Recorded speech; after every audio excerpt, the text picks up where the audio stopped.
പഠിച്ചു കഴിഞ്ഞാൽ 100% ജോലി സാധ്യതയുള്ള വളരെ കുറച്ച് രാജ്യങ്ങളിൽ ഒന്നാണ് ജപ്പാൻ. ജപ്പാൻ ട്രഡീഷണൽ ആയിട്ട് തന്നെ ഡെവലപ്മെന്റ്, റിസർച്ച് എന്നുള്ള മേഖലകളിൽ വളരെ അധികം ജോലി ഓപ്ഷൻസ് ഉള്ള ഒരു രാജ്യമാണ്. ജപ്പാനിൽ പഠിക്കാൻ പോകുമ്പോൾ ശ്രദ്ധിക്കേണ്ട കാര്യം വെച്ചെങ്കിൽ ജപ്പാന്റെ കൾച്ചറാണ്, അതുപോലെ തന്നെ ജപ്പാന്റെ ലാംഗ്വേജുമാണ്. ജപ്പാനിൽ ഒരു ജാപ്പാനീസ് ലാംഗ്വേജ് ഇല്ലാതെ നമുക്ക് ജോലി നേടുക എന്നുള്ളത് ഒരു പക്ഷേ പ്രയാസകരമായിരിക്കാം. ചില ഏരിയാസിലൊക്കെ നമുക്ക് ബേസിക്കലി ജപ്പാനിൽ ജോലി കിട്ടുന്നുണ്ടെങ്കിൽ ജാപ്പാനീസ് ലാംഗ്വേജ് നിർബന്ധമല്ല. പക്ഷെ ഈ അടുത്ത കാലം വരെ ജപ്പാനിൽ പഠിക്കാനായിട്ട് നമുക്ക് നിർബന്ധമായിട്ടും ഇംഗ്ലീഷ് ടോട്ട് പ്രോഗ്രാമുകളിലേക്ക് പോകാനായിട്ട് സാധിക്കുമായിരുന്നില്ല.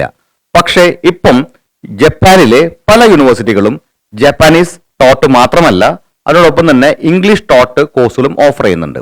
അപ്പോൾ ജപ്പാനിൽ അഡ്മിഷൻ എടുക്കണമെന്നുണ്ടെങ്കിൽ ജാപ്പാനീസ് ലാംഗ്വേജ് നിർബന്ധമല്ല എന്നുള്ളൊരു അട്രാക്ഷൻ കൊണ്ട് തന്നെയാണ് ഇപ്പോൾ പല കുട്ടികളും ജപ്പാനിലേക്ക് പഠിക്കാനായിട്ട് പോകുന്നത്. ജപ്പാനിൽ പഠിക്കാനായിട്ട് പോകുമ്പം നമുക്ക് മാസ്റ്റേഴ്സിന് പഠിക്കാനുള്ള ഓപ്ഷൻസ് ഉണ്ട്, അതുപോലെ തന്നെ ബാച്ചിലേഴ്സിന് പഠിക്കാനുള്ള ഓപ്ഷൻസും ഉണ്ട്. ഇനി വേണമെങ്കിൽ ഡിപ്ലോമ അത് വേണമെങ്കിൽ പഠിക്കാനുള്ള ഓപ്ഷൻസും ഉണ്ട്. ഡിപ്ലോമ പഠിക്കാനായിട്ട് പോകുകയാണെന്നുണ്ടെങ്കിൽ നമുക്ക് ജാപ്പാനീസ് ലാംഗ്വേജിന്റെ ബേസിക് ലെവൽ അറിഞ്ഞിരിക്കണം. N5 എന്നുള്ളതാണ് ബേസിക് ലെവല്. ഒരു പക്ഷേ N5 ഏറ്റവും എളുപ്പവും, N4, N3, N2, N1 ഏറ്റവും ഡിഫിക്കൽട്ട് ആയിട്ടുള്ള ലെവലാണ്. അപ്പോൾ N5 ലാംഗ്വേജ് പ്രൊഫിഷ്യൻസി നമുക്ക് ഉണ്ടെന്നുണ്ടെങ്കിൽ നമുക്ക് ഡിപ്ലോമ കോഴ്സിനും +2 കഴിഞ്ഞ കുട്ടികൾക്കും അതുപോലെ ഡിഗ്രി കഴിഞ്ഞ കുട്ടികൾക്കും 6 മാസത്തെയോ അല്ലെങ്കിൽ 1 വർഷത്തെയോ കോഴ്സിനൊക്കെ ആയിട്ട് പഠിക്കാൻ പോകാവുന്നതാണ്. എങ്കിലും ഭൂരിഭാഗം കുട്ടികളും പ്രിഫർ ചെയ്യുന്നത് ഒരു പക്ഷേ +2 കഴിഞ്ഞ് ബാച്ചിലേഴ്സ് പഠിക്കാനായിട്ടോ അതല്ലാന്നുണ്ടെങ്കിൽ ബാച്ചിലേഴ്സ് കഴിഞ്ഞതിന് ശേഷമുള്ള 2 വർഷത്തെ PG പഠിക്കാനായിട്ടാണ് കുട്ടികൾ പ്രിഫർ ചെയ്യുന്നത്. കോഴ്സുകൾ നമ്മുടെ നാട്ടിൽ ഉള്ള പോലെ തന്നെ ധാരാളം കോഴ്സുകൾ അവൈലബിൾ ആണ്. കമ്പ്യൂട്ടർ സയൻസ് ബേസ്ഡ് ആയിട്ടുള്ള കോഴ്സുകൾ അവൈലബിൾ ആണ്, ബിസിനസ് ബേസ്ഡ് ആയിട്ടുള്ള കോഴ്സുകൾ അവൈലബിൾ ആണ്, എഞ്ചിനീയറിംഗ് ബേസ്ഡ് ആയിട്ടുള്ള കോഴ്സുകൾ അവൈലബിൾ ആണ്, മാനേജ്മെന്റ് കോഴ്സുകളും ധാരാളം അവൈലബിൾ ആണ്. എങ്കിലും ജപ്പാന്റെ ഒരു പ്രത്യേകത വെച്ച് നോക്കുകയാണെന്നുണ്ടെങ്കിൽ കമ്പ്യൂട്ടർ സയൻസ് സ്റ്റുഡൻസിന്, മെക്കാനിക്കൽ എഞ്ചിനീയറിംഗ് സ്റ്റുഡൻസിന് ധാരാളം റിക്വയർമെന്റ്സ് ഉണ്ട്. അതുപോലെ തന്നെ ബിസിനസ് സ്റ്റഡീസ്, സൈക്കോളജി പോലത്തെ പ്രോഗ്രാമുകൾക്കും ജപ്പാനിൽ റിക്വയർമെന്റ് വളരെയധികം ഉണ്ട്.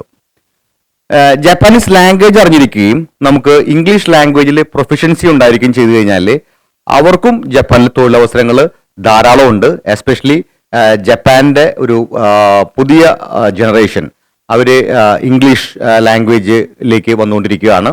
സോ അവരെ പഠിപ്പിക്കാനായിട്ടുള്ള ഇംഗ്ലീഷ് അറിയാവുന്ന, ജാപ്പാനീസ് അറിയാവുന്ന ടീച്ചേഴ്സിനെയും ധാരാളം റിക്വയർമെന്റ് ഉണ്ട്. ജപ്പാനിൽ അഡ്മിഷൻ എടുക്കുന്ന സമയത്ത് ശ്രദ്ധിക്കേണ്ട പ്രധാനപ്പെട്ട കാര്യം വെച്ചെങ്കിൽ ഞാൻ നേരത്തെ സൂചിപ്പിച്ച പോലെ തന്നെ അവരുടെ ഒരു കൾച്ചറിനെ പറ്റിയിട്ടാണ്.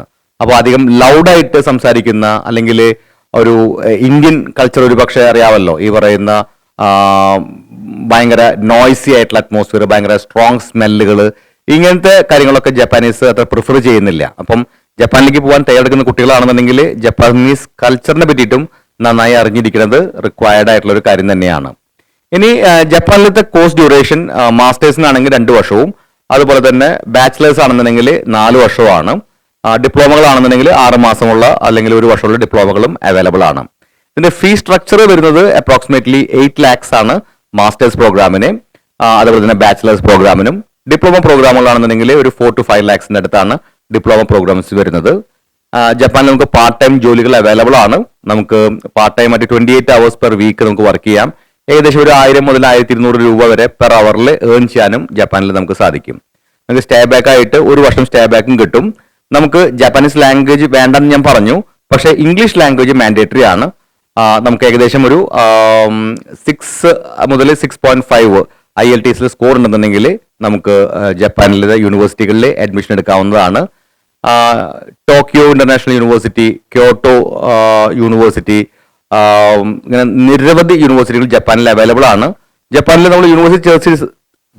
നമ്മൾ യൂണിവേഴ്സിറ്റി സെർച്ച് ചെയ്യുന്ന സമയത്ത് ശ്രദ്ധിക്കേണ്ട കാര്യം എന്ന് വെച്ചെങ്കിൽ അവിടെ ഇംഗ്ലീഷ് ടോട്ട് കോഴ്സുകൾ തന്നെയാണ് പഠിപ്പിക്കുന്നത് എന്നുള്ളതാണ്.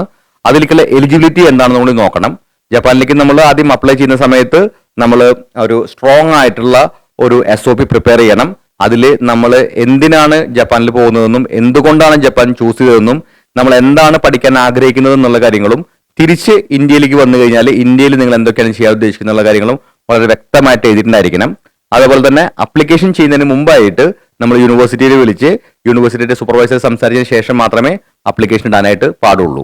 ജപ്പാനീസിൽ ഏകദേശം യൂണിവേഴ്സിറ്റികൾ അപ്ലൈ ചെയ്യുമ്പം ഏകദേശം ഒരു 5000 മുതൽ 7000 yen നമുക്ക് അപ്ലിക്കേഷൻ ഫീസ് ആയിട്ട് കൊടുക്കേണ്ടതായിട്ട് വരും. അത് ഏകദേശം നമ്മളുടെ ഒരു 50 പൈസയൊക്കെയാണ് ഒരു യെന്നിന്റെ വാല്യൂ വരുന്നത്. അതായത് ഒരു 5000 yen എന്ന് പറയുമ്പോൾ ഒരു 2500 ഇന്ത്യൻ റുപ്പീസ് ആണ് ഏകദേശം അപ്ലിക്കേഷൻ ഫീസ് ആയിട്ട് വേണ്ടി വരുന്നത്. ഇതിന്റെ അഡ്മിഷൻ പ്രോസസ്സ് ഓൾറെഡി ഓപ്പൺ ആണ്. ഏപ്രിലാണ് അവരുടെ ഒരു ഇൻടേക്ക് ഉള്ളത്. മേജർ ഇൻടേക്ക് നടക്കുന്നത് സെപ്റ്റംബർ ഒക്ടോബർ സമയത്താണ്.